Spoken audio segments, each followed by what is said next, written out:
Hello student, welcome back once again in my online chemistry class। और आज से मैं एक स्पेशल सीरीज स्टार्ट कर रहा हूँ जिसमें सेमेस्टर 1 केमिस्ट्री ऑनर्स ये सारे टॉपिक कवर किया जाएगा। और बहुत सारे स्टूडेंट लोग का डिमांड था कि क्लास को जो है आप मिक्स फॉर्म में क्लास लें, यानी हिंदी और इंग्लिश दोनों को मिला के क्लास को लिया जाए, then that will be much more better for them. और इसी कारण से मैं आज का क्लास जो है वो दोनों लैंग्वेज को मिक्स करके क्लास को लूँगा। और हमारा आज का जो क्लास का टॉपिक है एटॉमिक स्ट्रक्चर, पहला चैप्टर है कोर 1 पेपर का। और एटॉमिक स्ट्रक्चर में हम लोग आज समझेंगे ड्यूअल नेचर ऑफ मैटर, कहाँ से इसका कंसेप्ट आया और ड्यूअल नेचर ऑफ मैटर से हम लोग को क्या क्या इन्फॉर्मेशन मिलता है। इन सारी बातों को हम लोग डिस्कशन करेंगे, लेकिन आगे बढ़ने से पहले आप लोग do consider subscribing my YouTube channel so that you can get all the educational videos which are related to the chemistry and it will help you a lot। तो शुरू करते हैं। आज का जो टॉपिक है ड्यूअल नेचर ऑफ मैटर। सबसे पहले समझते हैं what is dual nature of matter. Micro size charge particle में दो डिफरेंट प्रॉपर्टीज शो होता है और इसको हम लोग पार्टिकल नेचर और वेव नेचर के नाम से जानते हैं। पार्टिकल नेचर मतलब किसी मैटर का क्या क्या प्रॉपर्टी हो सकता है। मास हो सकता है, वॉल्यूम हो सकता है, डेंसिटी हो सकता है, एनर्जी हो सकता है।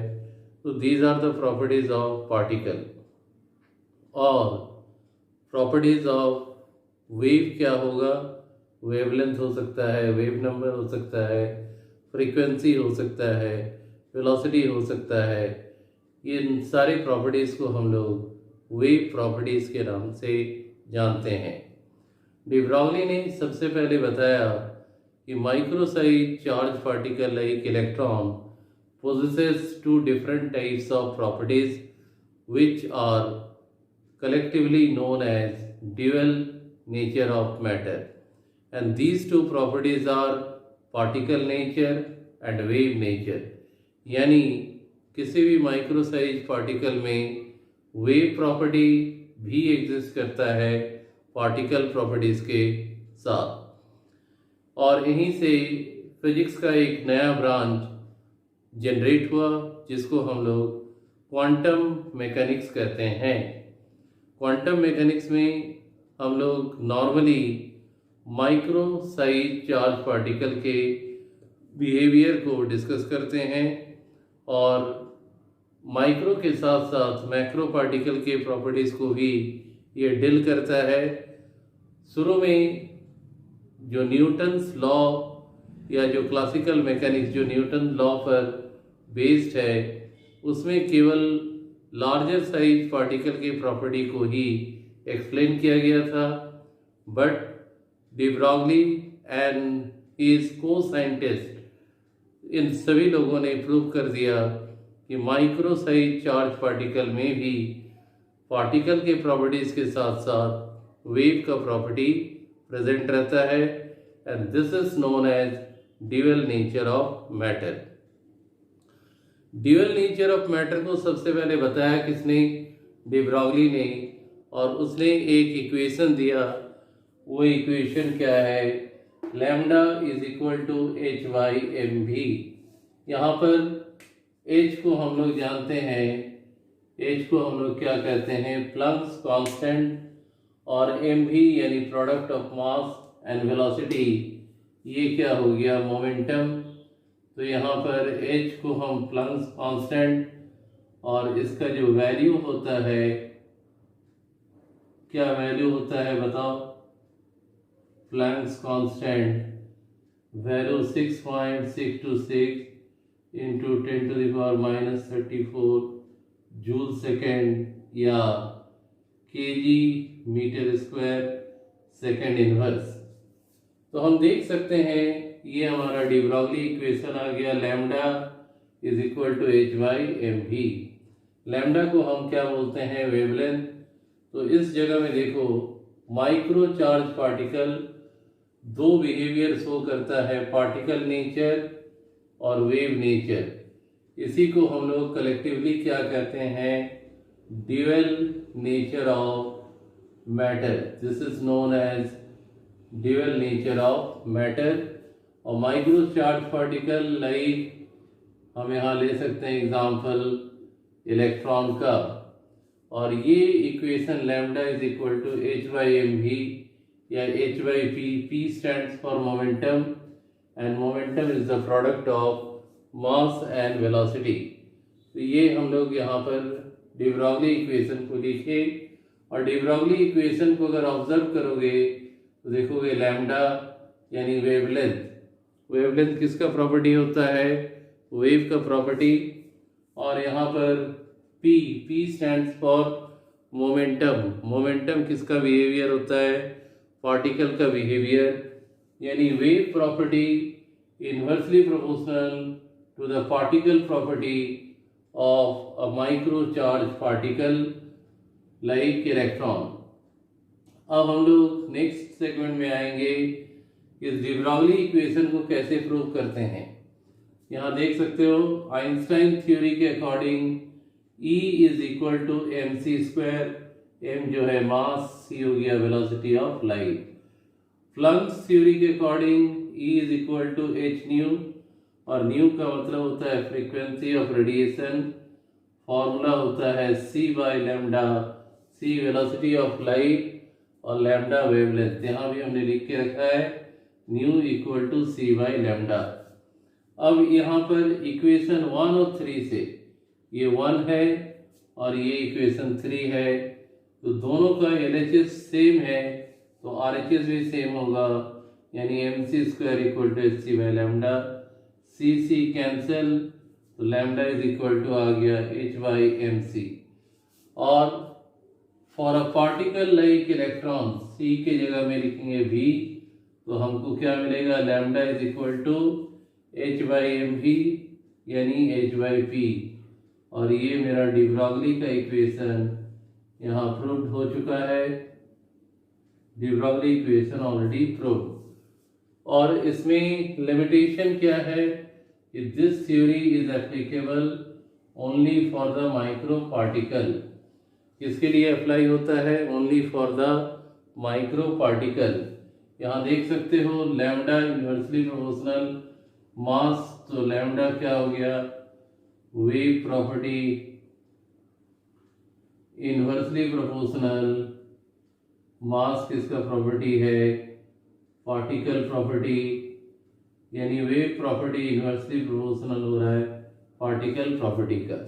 This is the limitation. और यहाँ पर verification of wave nature of a micro charge particle, इस बात का पता किसने लगाया था, डेविसन और गार्मर ने। डेविसन और गार्मर ने मिलके इसका इन्वेंट किया, एक्सपेरिमेंट से बताया कि माइक्रो चार्ज पार्टिकल में वेव का प्रॉपर्टी होता है। इसके लिए क्या किया गया, एक निकेल का क्रिस्टल लेना पड़ता है, और निकेल क्रिस्टल में फर्स्ट टाइम एक्सरे से और second time beam of electron, यानी बहुत सारा इलेक्ट्रॉन को पास करेंगे। तो निकेल से स्ट्राइक करके ये वाली जो प्लेट है इसको हम लोग कहते हैं फोटोग्राफिक प्लेट। इस फोटोग्राफिक प्लेट में जैसे ही ये रेडिएशन रिफ्लेक्ट करके इसमें पड़ता है, तो इस फोटोग्राफिक प्लेट को निकालने के बाद इस तरह का हमको पैटर्न देखने को मिलता है, जिसको हम बोलते हैं डिफ्रैक्शन पैटर्न। डिफ्रैक्शन पैटर्न, और ये जो डिफ्रैक्शन पैटर्न है ये एक्सरे के केस में भी मिलेगा, और बीम ऑफ इलेक्ट्रॉन को जब हम छोड़ेंगे तो भी हमको सेम रिजल्ट मिल रहा है। यानी एक्सरे और बीम ऑफ इलेक्ट्रॉन में दोनों सिमिलर फाइनल रिजल्ट देता है।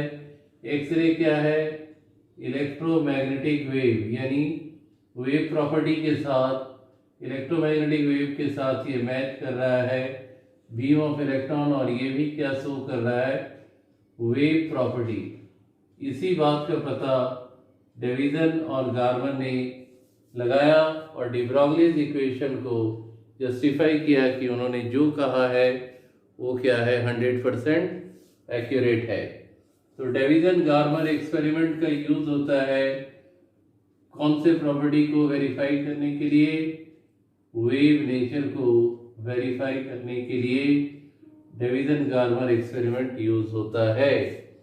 और अगर वेरिफिकेशन ऑफ पार्टिकल नेचर दे, बहुत सिंपल है, इलेक्ट्रॉन का मास होता है, चार्ज होता है जो हम लोग जानते हैं, और जिस भी सब्सटेंस का चार्ज या मास रहेगा उसमें कौन सा बिहेवियर होगा, पार्टिकल का बिहेवियर प्रेजेंट रहता है।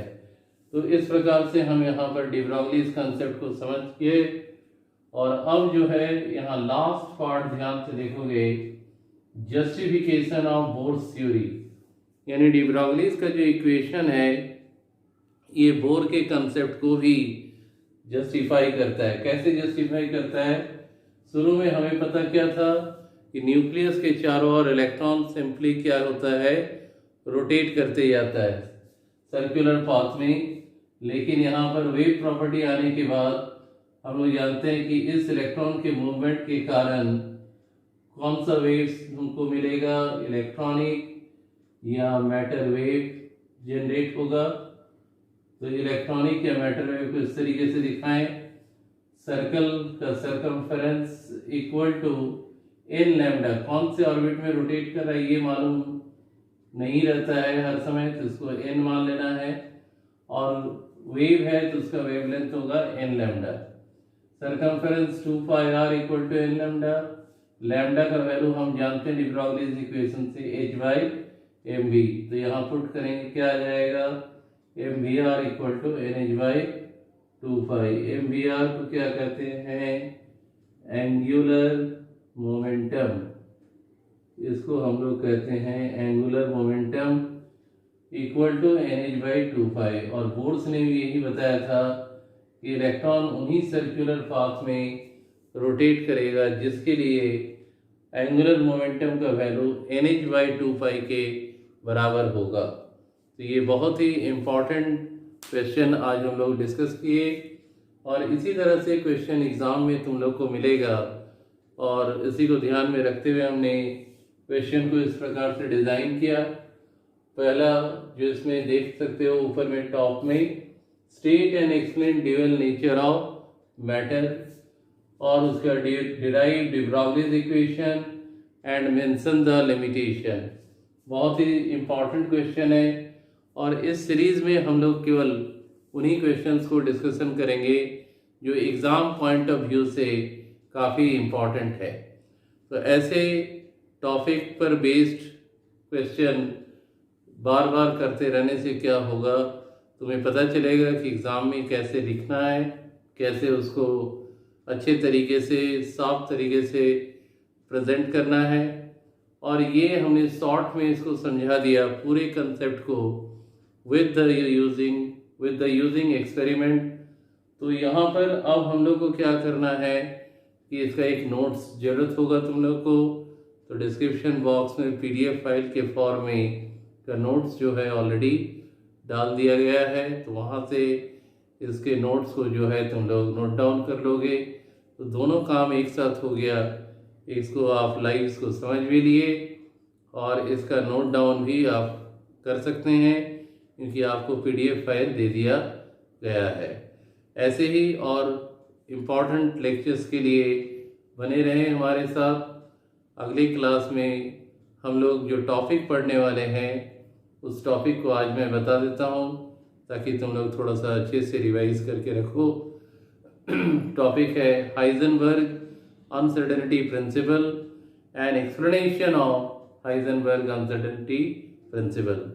Thank you for watching.